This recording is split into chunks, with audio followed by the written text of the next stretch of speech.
layal Moustapha Sarré di wax ni procureur moo njëkk a wax procureur affirmé wul il est dans la logique de faire des enquêtes dafa attester li mu gis pour aller vers des enquêtes et loolu c'est très bien à préciser parce que tey bu man dama jàpp ni su fekkee ñun ñi nga xam ne moom la ñu dénk réew mi dañu def des erreurs de communication mieux vaut les rectifier et que ñu mën a avancer parce que il faut aussi ñu fàttali leen yaa Moussa mooy on n'est plus dans un parti on est dans un état actuellement et je vois idem que ni ko Moustapha di defee des fois des erreurs de communication de parler sur beaucoup de choses noonu laa gisee ñeneen ñi di ko def et puis il faut que am na ku ma gisoon keroog ñu bokk ci Pastef di wax ni il faut que ñu former waat les gens de Pastef ñu xam ne léegi nekkatuñu dans l'opposition nekkatuñu dans le parti aussi ils sont dans un appareil étatique et loolu c'est très bien à préciser parce que la communication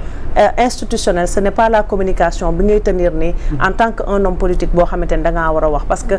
dama koy gis moom par rapport sama avis personnel la nag te ça m'engage day def trop de sorties médiatiques ci koo xamante ni c'est le porte-parole du gouvernement soo waxee day mel ni dañ laa yónni ne la demal nga wax donc lépp lu mu wax rek dañuy jàpp ni c'est le gouvernement moo ko yónni mu wax donc c'est bien à préciser ñu bàyyi xel ci li nga xam ne moom mooy seen matière de communication merci beaucoup ci am na solo Zeyna pour voilà lu olof di wax ci yow laa bëggoon dikkaat sax pour tëj chapitre bi wax bu bëree am asaka waaw mais ñu dolli la ci pour tëj chapitre bi tey ndombal tànk gi nga yore ci institution bu mag bu nga xam ne mooy Grand Théâtre en tant que PCA yàggul dara gis nañ fi cas Cheikh Oumar Diagne Pape Made Ndour donte nee na li ko jëlee fa mu nekk jotewul dara ak sortie gi mu def et d'autres sorties souvent ba ñenn ñi di poser question kilifa naan est-ce que souvent yéen ñi tey amee ndombal tànk war a wax ci lii farata est-ce que yéen a ngi sóor nii souvent y a beaucoup de dérives ci li ngeen di communiquer ba souvent da ngeen di bàyyi farata gi di wax ci loo xamante ni ama dafay indi coow comme nii rek. gis nga Zeyna mi on discute beaucoup dañuy waxtaan nous sommes tous des êtres humains wax bu bëree am asaka moytu dafa baax il faut sortir quand le besoin se fait sentir. Pourquoi on doit tout le temps communiquer? Pourquoi on doit tout le temps parler? Je dis pas qu'on ne doit pas tout le temps communiquer parce que la nature a horreur du vide. Il y a des détracteurs, il y a des manipulateurs. Mais comme ni ko Zeyna waxee, il y a le parti, il y a le gouvernement, il y a l'État. Il y a aussi ci yooyu yëpp l'administration, whatever. Tey jii nii après les législatives dama décider def black out total ba bi ñu duggee ci koor gi ma ne je vais accorder 2 interviews à mes 2 sites yi nga xamante ni vraiment j'ai eu à partager avec ñoom ci benn période moo xamante ni mooy loolu et je vais axer vraiment samay kàddu ci li nga xamante ni loolu laa bëgg a wax il faut faire très attention da ngay moytu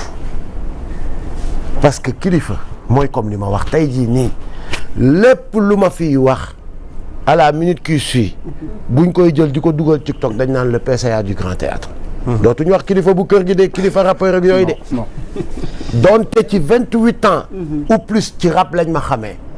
ci activiste bindal nañ ma fi kilifa de Y'en a marre kilifa kër gi kilifa le rappeur kilifa mais léegi ci sous-titrage yi kilifa le PCA du Grand Théâtre la ñuy bind loolu leer na donc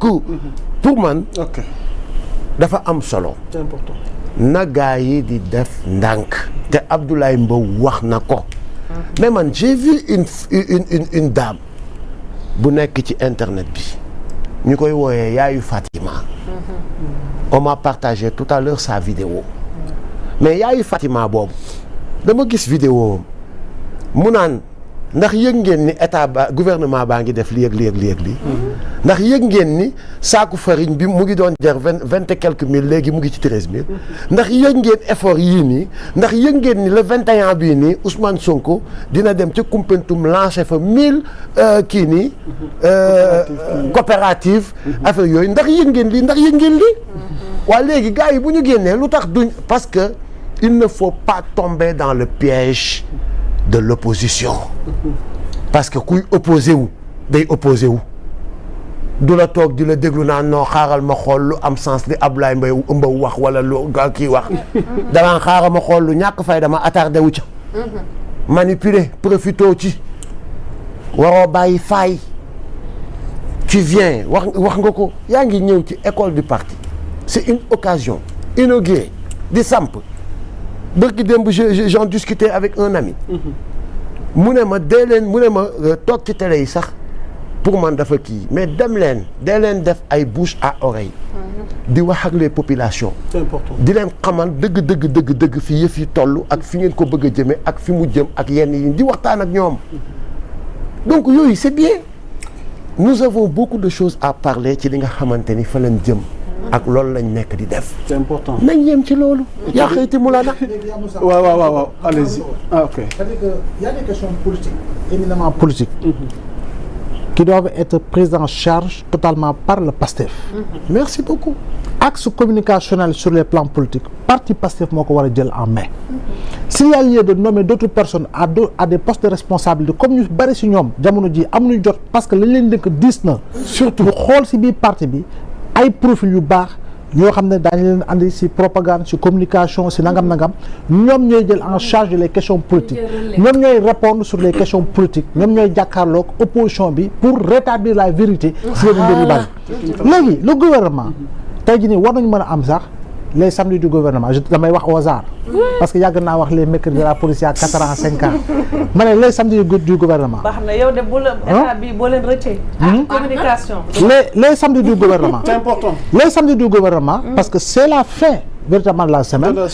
Conseil des ministres bi am na. président jox na ay directives. wax na fu ñu toll les samedis du gouvernement le samedi ce sera le lieu pour revenir sur tous les grands axes yi nga xam ne gouvernement teg na ko def na ko wala bëgg na ko def. ñoom ñu àddu ak taskatu xibaar yi ak askan wi pour au moins le lundi.